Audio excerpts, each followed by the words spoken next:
That live report. Many communities impacted by traffic and first responder activity around the state's casinos will be receiving state funding to offset their costs and improve public safety.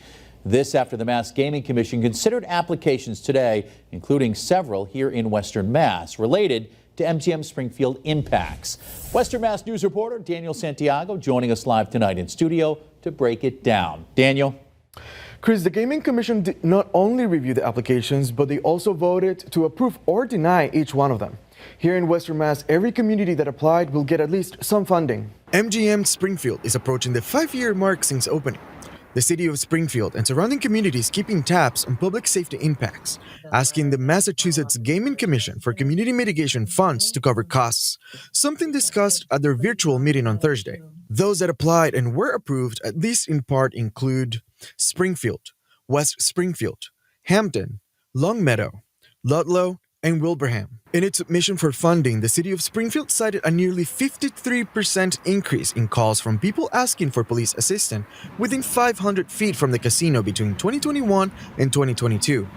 And some of the Springfield's police department's request to cover extra costs and gear was questioned by the commission's chief of community affairs, Joe Delaney. We looked at a bunch of different things, and on sort of the nexus to the casino, on homelessness and prostitution, and we weren't convinced that again that the CMS should be funding all of this amount. Ultimately, the Gaming Commission approved only a portion of the police department's request. In the end, we're recommending $135,200 for the overtime costs for the one marked police cruiser, for the sexual assault training, the steel barricades, and the drone and associated training that goes with the drone.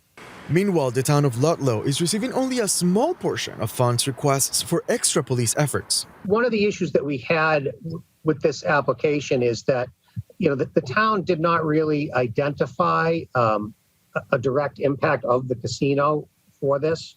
So that made our job a little difficult to try to justify whether or not to fund these items. Ludlow's approved funding will go to anti-bias and de-escalation training for officers. Other funding that was approved includes new speed radars for the Hampton Police Department, security cameras and speed radar for the Longmeadow Police Department, new police and fire radios in Wilbraham, and additional resources for emergency response teams in West Springfield.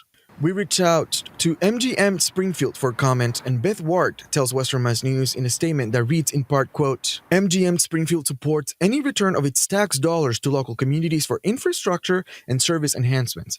However, MGM Springfield is not part of this decision-making process for allocation of funding. Now, the Gaming Commission says next year's applications for funding will be based on results of MGM Springfield's 5-year impact study due at the end of the year. Reporting live in studio, Daniel Santiago, Western Mass News. Daniel, thank you.